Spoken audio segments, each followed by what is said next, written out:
Olá pessoal, como é que vocês estão? Tá?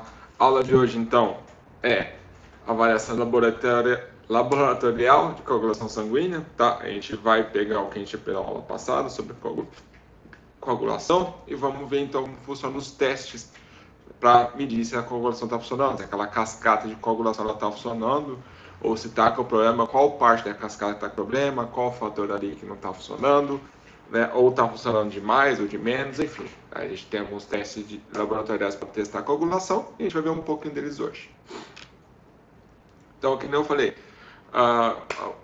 relembrando um pouco do que a gente viu nas duas últimas aulas, então a hemostasia, então, o objetivo da avaliação laboratorial da coagulação sanguínea é identificar as causas e definir a intensidade dos defeitos relacionados à hemostasia. Tá? Então, quando um médico pede um exame de homeostasia, ele vai estar tentando averiguar uma das coisas, né, o fator de coagulação do paciente. Se o paciente está coagulando, se não está coagulando, se está em excesso, está pouco, tá? Então, quando que o médico vai pedir isso, né? Vai ter algumas situações que vão ser pedido um exame de coagulação, tá? Vai ser quando vai ser, tipo, quando o paciente vai realizar uma cirurgia de grande porte, ele vai ter muita perda de sangue, então ele precisa saber se está funcionando a coagulação direito, que se, por exemplo, se tiver desregulado e coagular demais, pode formar uma trombose ali e acabar matando o paciente no meio da cirurgia, né? Ou, provavelmente, se o paciente vai ser bom, dar a esse paciente um pouco de anticoagulante, vai ver se vai estar funcionando, tá? Uso de medicamentos, a pessoa teve trombose, está tomando medicamento anticoagulante, como é que sabe que está funcionando? Através do exame para testar a coagulação, tá? Deficiências hepáticas, por quê? Porque alguns fatores de coagulação são produzidos no fígado, tá? Então, se você está com problema hepático, você provavelmente vai estar ali, com problema de coagulação, porque alguns dos fatores não vão estar sendo produzidos da forma adequada, tá? Investigação de clínica dos distúrbios hemorrágicos, a pessoa vai lá, se corta, está sangrando muito, não para de sangrar, está com problema na cicatrização. Por que isso? Está com diabetes, está com o quê? Também vai averiguar, tá? Então você tem uma série de sintomas ali, ou de casos em que é necessário então ser realizado o exame para calcular não, né? De medir, né? Averiguar a coagulação do paciente, tá? Então, antigamente, né, acabou caindo um pouco em desuso, chamava-se fazer um coagulograma, tá? Não se fala mais isso hoje em dia, tá? Mas então, o que era o coagulograma? Então, era um conjunto então, de exames, tá? Que ia ver então a quantidade de plaquetas, se as plaquetas estão funcionando como deveria, se além das plaquetas, os fatores anticoagulantes também vão estar funcionando, né? Por exemplo, retração do coágulo, tá? Tempo de coagulação. Então, era uma série de exames, uma bateria de exames. Tá? Alguns deles estão caindo em desuso, como vocês podem ver aqui, tipo, o tempo de coagulação e o tempo de sangramento a gente não é mais utilizado, tá? Mas o que é mais utilizado no hemograma você vai ter a contagem de plaquetas, tá? Que você já viram nas aulas de hemograma, tá?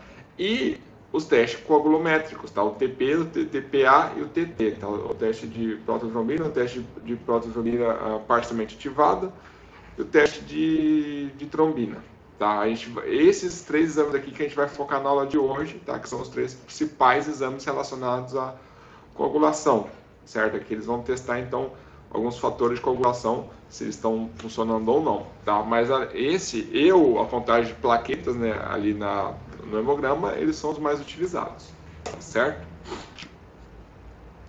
Como que é feito, então, o diagnóstico, né? Como é que é feita a coleta, primeiramente, tá? A coleta, pessoal, ela vai ser utilizada, então, um tubo de o quê? Com citrato de sódio, tá? Por quê, pessoal? Porque o citrato de sódio, ele faz uma quelação, ele é um agente quelante, tá? O que é isso? Ele se liga uma ligação covalente com um íon metálico, no caso aqui, um íon de cálcio, tá? E se vocês vão lembrar nas aulas anteriores, nas duas últimas aulas, eu falo ali que o cálcio é muito importante para todo o processo de coagulação, tá? Porque você vai ter o fator 10 e o fator 5 se ligando ao cálcio, por exemplo, para você ter a ativação da transformação da prototrombina em trombina, tá? Lembram disso? Tá? Então você vai ter o cálcio em várias reações da cascata ali de coagulação. Então o cálcio é muito importante. Então o que acontece? O citrato de sódio, então, é um anticoagulante. Por quê? Porque ele sequestra o cálcio do sangue do paciente. Sequestrando o cálcio impede com que ative a cascata de coagulação. Tá? E isso é reversível, tá? Esse processo, ao utilizar o citrato de sódio, é um processo reversível, porque ao adicionar cálcio novamente, você reverte a situação. Por quê? O citrato de sódio vai se ligar com cálcio, beleza, se ligou. Mas daí, tipo assim, o citrato de sódio não vai se ligar mais cálcio. Então você vai ter uma saturação ali do citrato de sódio ali. Você tem um volume pequeno de citrato de sódio que vai conseguir se ligar tanto de cálcio. Então se você vai lá e adiciona mais cálcio, você então ativa a cascata de coagulação. Tá? Então é como se não tivesse citrato de sódio ali. Então você consegue reverter, o que é interessante. Se você está testando se está funcionando algumas etapas da coagulação, você tem que fazer o sangue coagular. Então como é que faz isso? Você daí adiciona o sódio. Tá? Então por isso que o citrato de sódio, em exames para aferir a coagulação, ele é o utilizado. Tá certo? O anticoagulante utilizado. Beleza? Além disso, então, ele tem baixa toxicidade, pessoal. Então, ele também é indicado como anticoagulante para transfusão de sangue. Tá? Então, como que é feito o diagnóstico, pessoal? O diagnóstico, ele é para fazer o exame de coagulação, você tem que ter um plasma pobre em plaqueta. Como é que faz esse plasma ser pobre em plaquetas? Primeiro que quando você vai tirar o sangue do paciente, você não pode ficar dançando com um garrote, tá? Você não pode ficar lá, tipo, colocar, tirar, colocar e vai mexe para quem vai, sabe? Balançando ali, como se fosse, sei lá, pulando corda no braço do paciente. Por quê? Porque toda vez que você fura o braço do paciente, acaba, né, balançando no braço do paciente, você está o quê? Causando lesões. E o que acontece quando você causa lesões? A liberação de fator tecidual. Lembra da aula passada? Então, quando libera fator tecidual, vai se ligar ao fator 7, que vai começar toda a cascata o quê? De coagulação. Aí, então, para você evitar a liberação de fator tecidual, você vai tentar evitar dar o menor dano possível ao tecido. Tá? Então, nada de ficar balançando ali com um garrote, por exemplo. Tá? A proporção do sangue coletado tem que respeitar, né, o tubo, tá? O tubozinho que ele vai dizer o quanto você pode colocar de sangue, porque o sangue, aqui já vai estar o citrato de sódio, então o citrato de sódio está calculado com um tanto de sangue exato.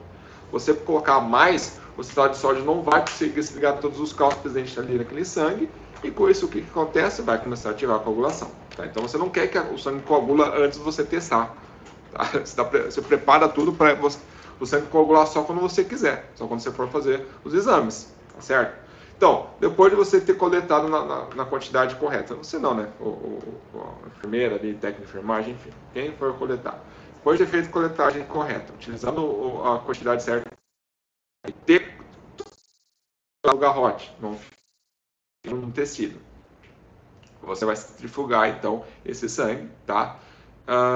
E graças a essa centrifugação você vai ter um plasma pobre em plaquetas, tá? Porque a maioria das plaquetas vão ficar mais no fundo do seu tubo. Então você vai pegar mais a parte de cima, então ele vai estar baixa a quantidade de plaquetas, tá? Quanto mais tempo demorar para fazer esses processos, pessoal, e quanto pior for a conservação, né, se não estiver conservado em temperatura ideal, sob condições ideais, pior vai ficar a qualidade do exame. Então, assim, você vai ter, então, o que não foi na aula passada, mas relembrando, você vai ter, tipo, você tem duas vias, né? Três, na verdade. Tem a via intrínseca, extrínseca e a via comum, tá? De ativação dos fatores de coagulação. A gente sabe que ali fisiologicamente não faz sentido essa divisão, porque tudo vai estar acontecendo meio junto, tá? Só que para a questão de análise, de teste, ainda se faz essa divisão entre a diferença entre extrínseco e intrínseco, tá? Porque os exames se baseiam nessas duas rotas. Então, por exemplo, o tempo de prototrombina, o TP, ele vai calcular ali o fator extrínseco da reação. Como está funcionando a parte extrínseca da reação. O tempo de prototrombina parcial ativado vai calcular o tempo de reação da parte intrínseca. Tá? E o tempo de prototrombina, ele vai calcular então o fator comum ali, né? O tempo do fator comum ali que junta as duas vias, tá certo? Então, apesar de não fazer muito sentido fisiologicamente falando, pois ela está acontecendo tudo ao mesmo tempo, né? Para a questão de diagnóstico, ainda faz essa separação, tá certo? Então, aqui, então, aquela cascata, então, de coagulação, tá? Aqui, então, nós temos, então, o fator 7, então, sendo ativado, então, pelo tromboplastina, tá? Então, diferenciando, então, em 7. Aqui você vai ter, além da ativação do 7, que além do tromboplastina, você vai ter, tipo, alguns fatores de coagulação, junto com alguns íons, tá? Aqui, então, quando você faz um exame, então, de tempo de tromboplastina, então você vai ter, né, você está calculando então a ativação do fator 7, né, em fator 7 ativado, essa aqui é a via extrínseca, tá? Quando você está calculando a tromboplastina parcial, tá? Ativação da tromboplastina parcial, você vai estar calculando principalmente a ativação do 9 em 9 ativado e do 9 ativado em 10, tá? Que aqui é a via intrínseca do processo, tá? E quando você está fazendo o tempo de trombina, então você vai estar calculando o que? A formação da trombina e, né, ativação do fibrinogênio e ferropina, tá? Então, o tempo de trombina, então, tá? Falando um pouco mais sobre os exames, então, né? Detalhando mais sobre eles. Começando, então, pelo tempo de trombina, tá? Ele consiste, então, no tempo da formação do coágulo de fibrina após a adição da tromboplastina tecidual, tá? O fator 3 e de cálcio, tá? Porque, como eu falei para vocês, no citrato de sódio ali, ele vai estar o quê? Ele vai ter sequestrado o cálcio, então você precisa adicionar o cálcio mais a tromboplastina tecidual para você ter ativação do fator 7 e com isso você tem toda aquela cascata, tá? Então, o tempo de prototrombina ele vai medir então os fatores desenvolvidos na via extrínseca e na via comum, tá? Sendo independente da via intrínseca, por causa justamente daqui. E você vai estar pegando essa parte da via aqui, ó, segue a setinha daqui e desce. Toda essa parte aqui você não vai estar calculando pelo esse exame, pelo tempo de prototrombina, tá? O tempo de prototrombina, tá? Ele depende dos níveis de os fatores de coagulação que são dependentes de vitamina K, tá? Então você vai ter então o fator 2, o 7 e o 10, que são fatores de transcrição que precisam, fatores de coagulação que precisam da vitamina K para funcionar. Você vai medir então se está funcionando ou não pelo tempo de prototrombina. Então, por exemplo, às vezes o paciente está tomando um anticoagulante que por exemplo, é a base de que esse remédio anticoagulante ele inibe a vitamina K, tá? Ele não deixa a vitamina K se ligar ou ele tipo, é um produto muito parecido com a vitamina K e daí, em vez de ser a proteína K, é ele que se liga, daí acaba inativando a vitamina K, enfim, ele vai inibir a vitamina K. Então, se uma pessoa está tomando um anticoagulante que inibe a vitamina K, você vai fazer esse exame aqui então para ver se está funcionando esse medicamento, tá? Por quê? Porque a vitamina K ela é relacionada ao 2, o 7 e ao 10, tá? Que são somente o 10 é via comum, mas o 2 e o 7 então, são vias extrínsecas, tá? Então você vai ter o quê? Se estiver funcionando, né, o anticoagulante da vitamina K, tá? Você vai fazer esse exame e vai dar alterado. Tá? Por quê? Porque você vai estar sequenciando a vitamina K, não vai estar funcionando, então o 7 não vai conseguir ser ativado. Se a ativação do 7 você não vai ter a coagulação acontecendo, certo? Então, esse é esse exame, então, das suas utilidades, então, é para ver se medicamentos anticoagulantes, né, que são inibidores de vitamina K, estão funcionando no paciente. Aqui, então, mostrando uma simplificação, tá? Então, você vai ter o sistema extrínseco de coagulação, o sistema intrínseco de coagulação. Então, aqui o TAP ou o TP é a mesma coisa, tá, pessoal? É o mesmo nome, são dois nomes diferentes para o mesmo exame, tá? O teste TTPA, tá? Que acontece, então, é relacionado ao sistema intrínseco de coagulação. E o teste TT, então, avalia os fatores da via comum. Então, o TB, como que é calculado então esse tempo de prototrombina? Tá? Ele é calculado então pela relação do tempo do plasma do paciente com o plasma de pacientes normais que tem no laboratório. Tá? Então você vai comparar o tempo que, tipo, você está testando um paciente ali que você está querendo averiguar se ele tem alguma diferença na coagulação, se está com algum problema na coagulação, se está demorando para formar coagulação. Você vai pegar o tempo desse paciente que demorou, né? Você vai adicionar os produtos, a trombina ali. Trombina? Agora, peraí. Você vai adicionar a tromboplastina, desculpa. Você vai adicionar então a tromboplastina, vai adicionar o cálcio e vai ver o tempo que vai demorar para coagular o sangue do paciente. Tá? E você vai usar essa mesma prototrombina, esse mesmo cálcio no sangue de um paciente normal. Tá? E não só de vários, e você vai fazer a média. Então, daí você vai comparar, você vai fazer uma relação. O tempo do paciente e o tempo da média do laboratório. Tá? Então, esse valor, então, vai mostrar uma relação que, tipo, isso aqui tá...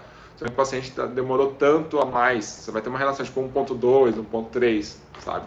Isso indica, então, que o paciente demorou 1.3 vezes mais tempo para coagular que um paciente normal, entendeu? Então, esse é um dos valores que vai estar no exame, que pode estar no exame, tá?